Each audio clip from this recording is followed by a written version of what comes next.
All right, Jeannie, thank you. And of course, we are continuing to work throughout the evening to get more information for you and kind of put this into perspective. JSO is responding tonight to claims they overcharged a Florida attorney for public records. He was looking into an officer with a troubled past. Attorney John Phillips represents the family of Blaine Land, the pedestrian who was hit and killed by Officer Timothy James back in May. Now, that is the same officer arrested for allegedly punching a handcuffed teenager.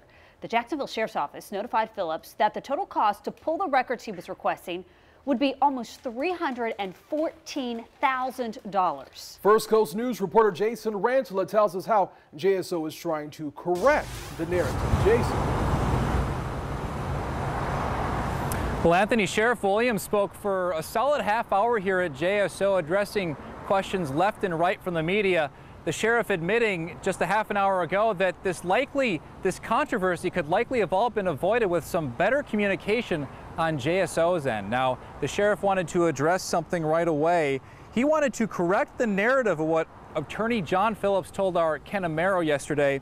The sheriff says Phillips asked for a request from JSO for 200,000 documents, including thousands of hours of video and audio. They say, the sheriff says that Phillips asked for the history of every single officer that ever worked for JSO. Now, the sheriff wanted to dispel what he called rumors that the high amount was to prevent info on public records requests for controversial officer Tim James from being released. The sheriff says the officer James's portion of those documents only accounted for 600 of the 300,000 plus that was estimated. But the sheriff ultimately admitted that communication was the issue and talked about what he'll be doing differently next time around.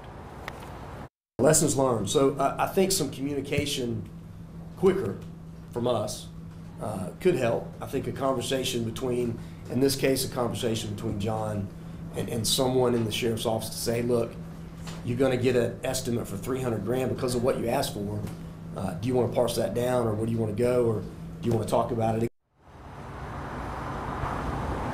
And the sheriff said today he sent this item by item budget to John Phillips today to help clear up what was costing so much. Now, he said Phillips told him he just wanted to get all of this resolved. Live downtown, Jason Rantala, First Coast News.